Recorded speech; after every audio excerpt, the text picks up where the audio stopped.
Welcome back, brothers and sisters. I am Braden. This is Langley Outdoors Academy, the place where we not only talk about what's going on in the gun world, but also how we're going to fix it together.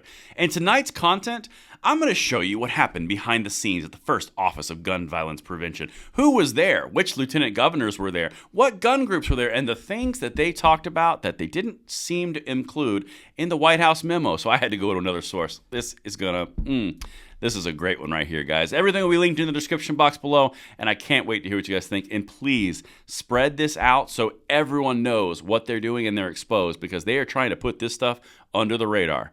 But now let's get it. Now, of course, make sure you hit that like button, subscribe to the channel, and turn the notification bell on. And there is a giveaway I'm about to tell you about that you guys are going to love. My brothers and sisters, I am excited to bring you what I think is the biggest giveaway that I've ever seen on this channel, and it's brought to you by Vanish Holsters. Now, Vanish Holsters is made for the everyday American concealed carry patriot, not the upper echelons of the gun world. We're talking somebody who wants to have a gun, have it be comfortably stored, and safely stored to protect themselves and those that they love. This is the most comfortable holster that you're ever going to wear. This is a 48-inch belt that fits universally to anybody, and it's completely ambidextrous. It has a no stink material, and it fits up to a 46-inch waist. This is something that you're going to want to check out. Look at this. They are launching the biggest giveaway I have ever had on this channel. They are giving one of you this incredible Jeep Gladiator and $25,000 worth of gold thanks to Vanish. To enter, all you have to do is click the link in the description and get yourself the most comfortable holster you've ever worn, and Vanish is hooking you up. Get $40 off now when you use my link in the description box below. All right, my brothers and sisters, as I mentioned in the introduction, the Gun Violence Office of Prevention, or the Office of Gun Violence Prevention, which is now underneath the executive branch underneath Kamala Harris.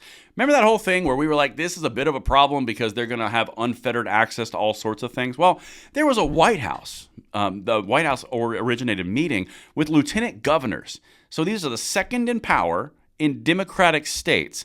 Listen to the topics as the White House explained it, and then I'm going to show you what really happened behind the scenes. That's what this is all about. All right, check this out. Here is a readout of a White House meeting with lieutenant governors on preventing gun violence. This happened yesterday. Again, Office of Gun Violence Prevention. In a meeting, White House officials and lieutenant governors discussed ways the lieutenant governors can be a partner to help enact policies to prevent gun violence in their communities and what resources are available at the federal level to address gun crimes and violent crimes generally. Additionally, the meeting served as a way to strengthen federal and state partnerships on gun violence. Well, that sounds like some government gobbledygook. Well, let me show you who was there, and then I'll show you what really happened at this meeting through a third source. Check this out. So if you have a ownership and stake in the state that I'm about to mention, this is what your lieutenant governor was doing. Pennsylvania, Minnesota, Michigan, Rhode Island, Maryland, Treasurer of Oregon, Wisconsin, and Vermont. Now, these are Democrat states. I mean, they are. Wisconsin's a little wishy-washy purple, and Pennsylvania's a little purple, but right now it's blue.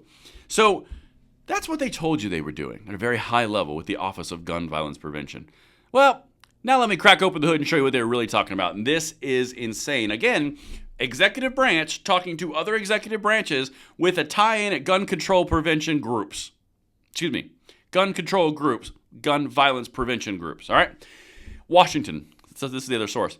6 lieutenant governors from across the country joined gun violence prevention advocates Tuesday to share their stories and offer solutions at a policy discussion event. Listen to who was there.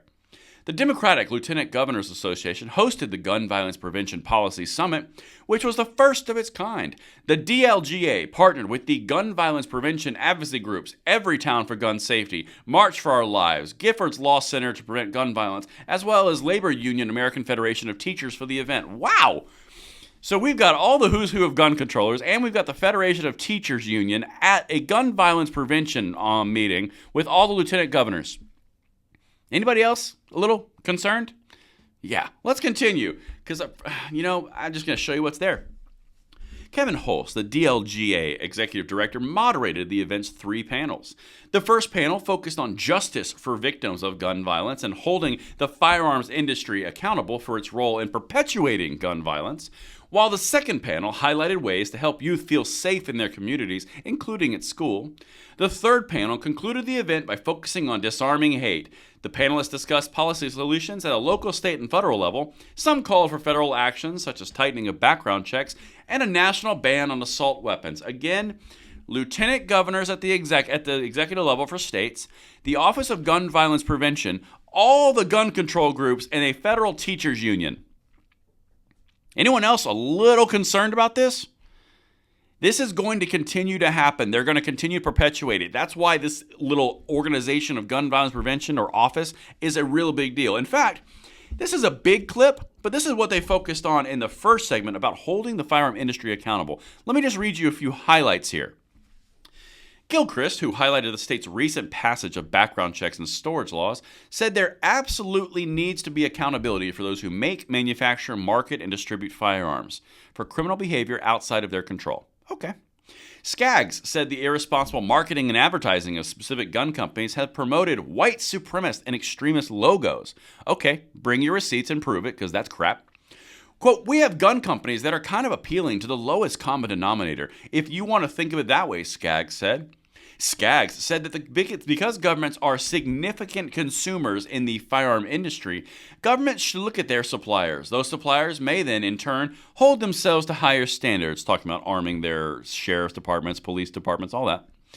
I think passing these kinds of laws that open the courthouse doors to litigation on behalf of victims of gun violence, on behalf of communities that have high rates of gun violence, that really has the opportunity to transform the way the industry behaves, Skaggs says, and the standards to which the industry holds itself, and to which we as communities and as a nation hold them to those standards. That is literally terrifying. I got one more thing. Ojeda, let's just call it Ojeda, said gun companies often target children and young adults in their marketing. Also not true at all, because it's illegal to do these kinds of things on like federal FTC kind of stuff. Anyway, not FTC, FCC kind of things. But you know what? Who facts? Who needs them? And drew comparison to how tobacco companies have similarly targeted that demographic. The youth targeting marketing of firearms is unregulated. Again, bring the receipts, because that is complete bunk. Now, before I read you the last one, and this is a pretty tasty last one, understand again what they're doing here. They've got the Office of Gun Violence Prevention with Rob Wilcox and the other guy that I cannot remember his name right now. Doesn't matter. The two directors of Office of Gun Violence Prevention, which used to work at gun violence prevention groups that are now folded into the executive bureaucratic system underneath the White House, with direct access to the Vice President of the United States, has called a meeting between lieutenant governors on the Democratic side of the aisle with all the main gun control groups and federal teachers unions. Are you seeing where they're tying all of this together? Here's the last piece. Check this out. Henley and Short said that stand your ground laws need to be repealed. These laws often allow people to shoot or kill someone when they feel threatened, but this often difficult to prove, Short said. Henley said that once gun violence prevention policies are passed, leaders have to do more to bring stakeholders together. That's one of the common phrases they always use. And have public service announcements so that people can know and understand these new laws. Wait for this part. Quote, the last piece is to have a reporting mechanism, Henley said. So really understanding how it's working so that if you need to do adjustments, you need to learn from it. All of those things are existing together. Going back to what Jerry Nadler said in a previous testimony in a congressional hearing that we covered. They lay out an entire monster that they've put out piecemeal, and then they tie it all together at one time with strings and power with a reporting mechanism. That's what's happening right now.